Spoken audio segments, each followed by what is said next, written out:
Everybody, it's Beth King, the retention specialist from the College of Applied Science and Technology. And today I'll be talking with you about essays and personal statements when it comes to your scholarship applications. If you have any questions after viewing this on-demand workshop, please feel free to connect with your academic advisor, or you can email me through the central retention email that's listed on the final slide of this presentation. So let's get into it. We'll be overviewing essay elements broken up by your introduction section, addressing the prompt when it comes to the application, your voice when writing your essay, and the details like grammar, spelling, and formatting of your essay. We'll also quickly cover FAFSA and any upcoming information as of 2023, and then helpful resources you Arizona students can use. So, your introduction section. I think when you're writing essays for a class, it's kind of a given that you would include an introduction section in your essay. You know, oftentimes our instructors have told us that's a needed part, but also it might be overviewed in the grading rubric for that essay, that they'll be evaluating that portion. But you always want to use a strong introduction section, no matter the length of your essay, even when it comes to scholarship applications. 3 components that you'll want to use or remember when creating a strong introduction are: identify your topic up front, strongly, clearly, so the reviewer knows exactly what you'll be covering. Provide essential context or information. And so this relates to you as a person, to your professional or academic experience, and why you would be a specifically good, strong candidate for the scholarship. 3, you want to state the focus of your essay. I know even when I was starting out as an undergraduate, I would often get feedback like, you know, what you cover in an essay shouldn't be a surprise to the reader. You want to share that up front in your introduction as a guide of, hey, this is everything I'm going to be unpacking, you know, and then your conclusion wraps that all up. So make sure you state your focus. We're going to kind of explore these 3 components through an actual example. And so I've chosen a prompt from an scholarship that's open right now. It's October 2023. And so if you're watching this close to the time I've recorded it, this is from a scholarship called Pinky Promise. Its due date is January 31st, 2024, with an award of $1,025. And so feel free to look that up and apply for that if it prompts you to do so after watching this. If you're watching this way in the future, you can look it up and see if they've renewed that scholarship. So their prompt is: please share your journey with your pet, your intended degree, and your dream job, along with a picture of your beloved pet. And you want to answer that prompt in 400 to 600 words. So I've given you 2 example responses. One is what not to do, and one is a good guide for what you should try to do. So example 1, what not to do. I have a dog named Smudge. I've had him since he was small and he's pretty cute. I'm getting my degree at U Arizona and I'm already working in my field. So technically this response is relevant.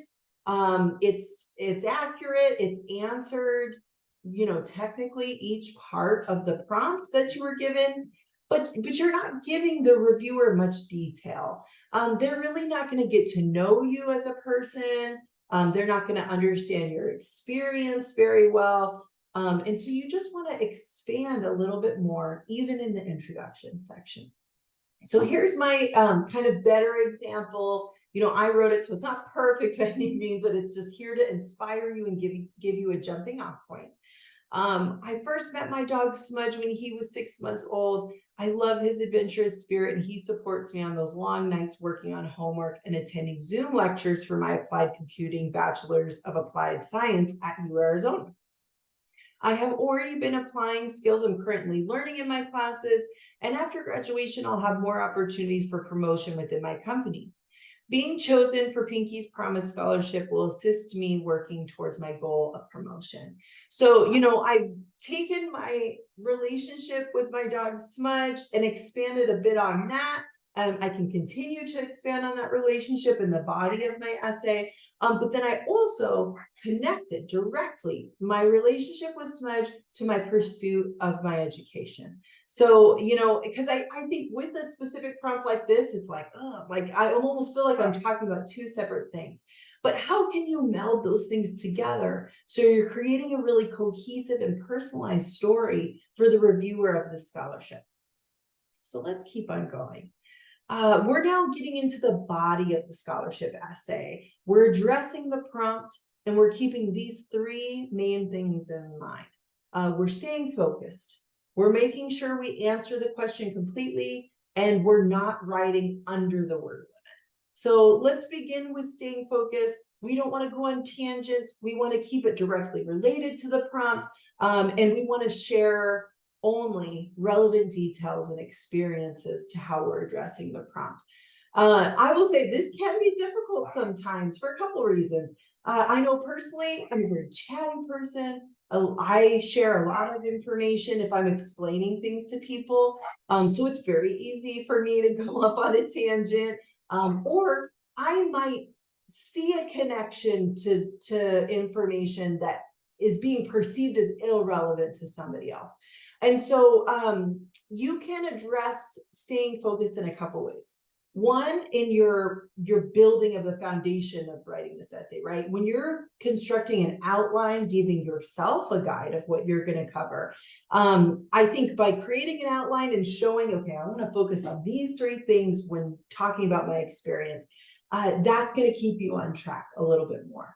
Right. I think you can go as simple as putting like a post-it note that says stay focused. So that way, as you're going and you're writing, it will kind of remind you, oh yeah, stick to the relevant and directly related details only. And then three, having someone else look at your paper. And I'm going to talk about this again, I think a couple times at least.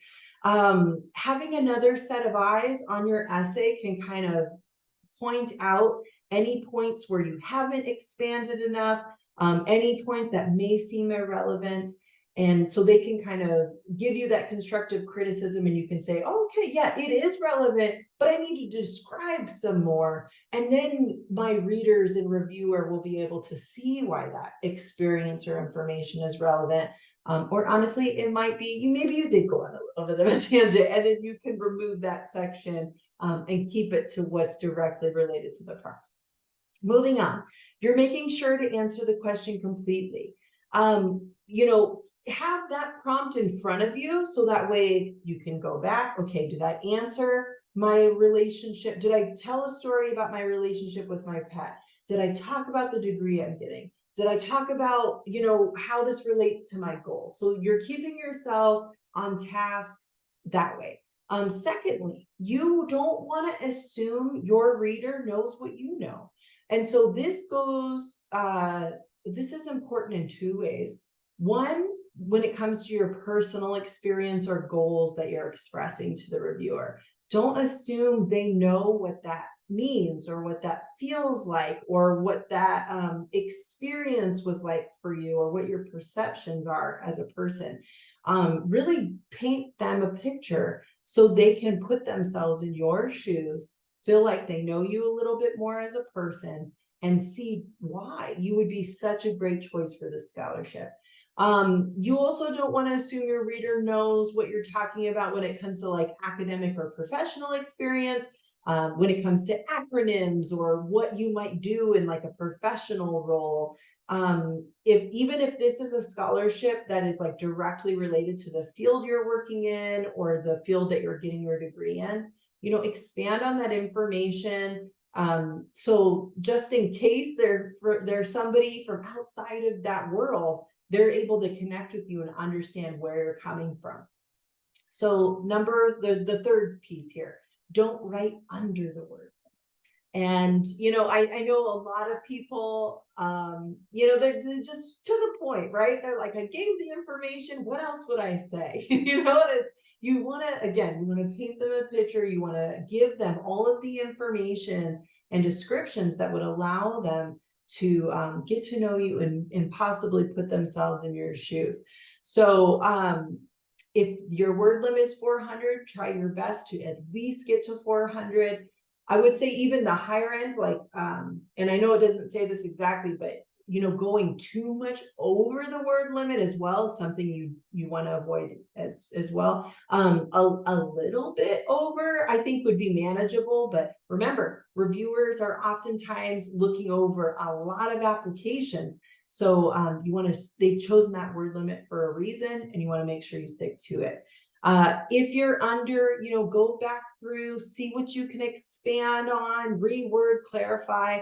I think this is another great opportunity for you to have a second set of eyes on your essay and have like a trusted friend, colleague, peer, look at your scholarship essay and say, okay, like I don't know what this means. And so can you tell me what this means? And then you would expand on that in your essay. So perfect. Moving on to your voice in your essay. And I know anybody who's taken an English class or writing class has probably had some feedback or learned about how to convey and place your voice in your writing, because we all each kind of have our own unique writing voice. So first, you do want to show that you care and you want to demonstrate your personal connection to what you're writing. Again, these reviewers might not know you or probably do not know you as a person. And so you want to convey your emotions, your experiences, your perception related to this prompt. Moving on, you don't need to sound like anybody else, right? You don't need to use words that you perceive as sophisticated or overly professional. If you typically use those words, go for it, right? Use your best judgment, but don't feel like you need to use a vocabulary that's like would be assumed or that you think people would assume is for like a certain role or level of experience. I know when I would review applications, I would totally appreciate scholarship essays that just kind of were speaking to me in a way that we would talk in person. And so, if there is a scholarship you're applying to that's like in a specific professional field and you feel like there's a level of knowledge you would need in order to be considered for that scholarship, then feel free to use that jargon or vocabulary that would be connected with that. But remember, you can be yourself. It's important to do that. Connected to that, but a little bit different, your lived experiences are valid and they help create a strong essay because it's going to create that story for that reviewer. So your lived experiences, whether or not they're related to your academic or professional experiences, could and should be included if they're relevant to the prompt and kind of like your case of why you're the most competitive candidate. Yeah, I mean, I oftentimes am talking about this, like your lived experiences being valid when I'm talking to students about finding research experience and feeling like they can be an expert in their field. Your lived experiences are what shape you to be a full person. And without those lived experiences, you wouldn't be who you are today. So use your level of comfortability when it comes to sharing, but definitely don't stray away from using any lived experiences outside of your academic or professional realms. So attention to detail. This is important, so important, because it's like the final touches, right? When you're writing the bulk of your essay, sometimes you're just letting it flow, you're just letting it get out there, and that is totally fine. At the end, you do want to spruce things up.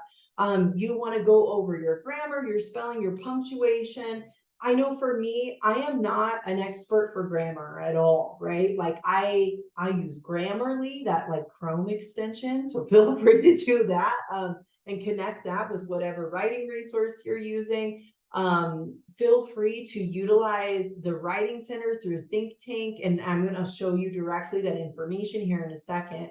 And then one example that we've included here is don't overlook improper use of homophones, like, the difference between there, and theirs, it's and it's, like all those little details come together. And if you can pay attention to those and make sure they're as accurate as possible, that reviewer is going to know that you care a lot. You put a lot of time and effort into this, and so they know that you're a strong candidate. Don't stress yourself out so much, right? Like if you have one mistake in there, it's all right. Like most reviewers are not going to nitpick that much. But it's just something to consider. Really make sure spelling errors, punctuation, and grammar are at the best condition possible. Formatting continuity. So, like all of your font is the same size, in the same style. Your margins are where they might need to be. Not all essays will require that, but some might have specifications for that. And so just all those little attention to details. Have someone look over your essay or personal statement, and that can be friend, peer, family member. If your academic advisor has the capacity to do that, they may be a resource for that.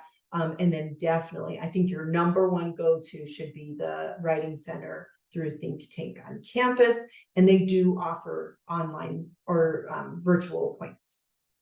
So let's quickly talk about FAFSA. And you might be thinking, like, why are you talking to me about FAFSA? Like, we're talking about scholarships. Those things are different. But you do want to make sure you fill out your FAFSA every year. Many states and colleges use FAFSA information to determine your eligibility for state and school aid. So if you're trying to apply for scholarships through UA specifically, that might be an eligibility requirement. Of course, they also mean that for like Pell Grants and federal loans.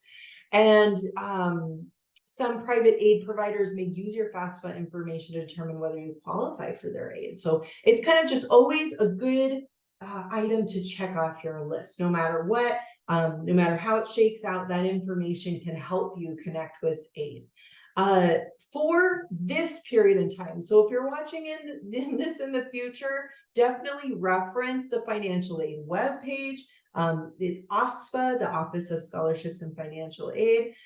Look at that. They're great at updating that information, having workshops that you can attend that give you a lot of information. But for students who are watching this close to the fall 2023 semester, FAFSA is having some updates going on. And so typically FAFSA applications for the following year, so 2024, 2025, would typically be opening around October, around this time. But because they're doing updates, the new open date, at least for this cycle, is going to be December 2023, no later than January 1st, 2024. So somewhere in your planner, in your Google Calendar, in your Outlook calendar, on a note on your fridge, write down to complete the FAFSA, check on it in December 2023. The priority filing dates are the same as they would normally be in the spring, around March and April. But it just, again, one last thing for you to check off your list, or an easy thing to check off your list. And you do need to submit that yearly for that following year. If you have any questions about the updates to FAFSA or how to complete it, again, the Office of Scholarships and Financial Aid are going to be the experts there. Connect with them. And then they also have this financial aid FAFSA updates page that gives you a helpful, informative video as well. I will be putting these links in the video description on YouTube. Okay, so let's talk about resources here. I have 5 specific examples. The lists that I include for resources are never super extensive. I know there's always more out there. But these are a great place to start. We're going to begin with the Office of Scholarship and Financial Aid. So I'm just going to show these to you actually. So this is the update page I was talking about. It's giving you all the nitty-gritty dates, and then also a nice informative video just to show you exactly everything that has changed. Tax information, dependency questions. This is a great resource for anybody filling out FAFSA starting fall 2023. Here is just the regular OSFA page. There's many different places you can look here. They have the scholarships area, which is going to take you to a couple different options, but also Scholarship Universe. It's a great tool. You fill out your profile. It just automatically gives you a list of scholarships that you will be eligible for. So on top of the scholarship list that I send out that's specifically for CAS students, it's like curated for our students, definitely get set up in Scholarship Universe. Can you ever have enough free money? No, you cannot, right? So definitely jump on this, get ready for that. And then if you you feel like you would be eligible for any of these others, you can explore those as well. These are UA specific resources. Okay. Let's go back here really quick. They also have a myriad of resources here, video library that you can view previous workshops and also just informative videos. And then here are these upcoming events. They take place on Zoom, so all of our online students can attend. This one's coming up, taking care of past due balances. You know, it happens. It has happened to me as a student as well. So you can just RSVP and get a lot of great information through that. So sorry. Okay. Now, moving on, Think Tank. This is our best friend when it comes to tutoring and connecting with any mentoring related to academic success. They also have a great writing center there where you can kind of connect with folks in person. If you're close and you're in Tucson, you can do Zoom appointments. And so remember, I've told you at least 3 different times in this workshop, show your essays to somebody else, get a second set of eyes on it so you can get good feedback. And this is a great place for you to start. 30-minute sessions, they can give you a lot of great feedback. I definitely suggest it. For students who are maybe not feeling as confident in their writing, maybe you want to look into WISC here, the Writing Skills Improvement Program. I know I have quite a few students who speak multiple languages, and English is just not their primary language. And so writing in English is like a double duty job, right? Because not only are you formulating your ideas and how you're going to respond to a prompt, but you also have to translate it into at least one other language, if not a couple. And so I would suggest connecting with the Writing Skills Improvement Program people, see how they can help. You know, if you are developing your skills of writing in English, that is not a value of how well you write, of how much you have to give or how strong of a candidate you are. This is just a skill that you are developing. And so utilize your resources and your supportive team here at U Arizona. So that way, the readers and reviewers of your scholarship can get to know you and they can see how strong of a candidate you are, because you definitely are. Okay, one last outside resource is this guide to writing scholarship essays. A lot of it is kind of already what we talked about in this workshop, but they're all great reminders. A lot of great information here. And I think this could act as a great kind of like checklist as you're building this skill and going through what you want to do. Number 4, that didn't have a link. Your academic advisor, right? They're a great resource. They can talk to you about some basics of applying to scholarships, possibly where to find some. Remember, the Office of Scholarships and Financial Aid is going to be your expert when it comes to financial aid and scholarships, but your CAS academic advisor is here to answer questions and either point you in the right direction or get you connected with any resources or people you might need. All right, so that is our on-demand workshop on scholarship essays and personal statements. Again, if you have any questions, feel free to email me here at casretention@arizona.edu, and we can talk it over and strategize. Happy scholarship hunting. I know you're going to do great. Thank you so much for attending.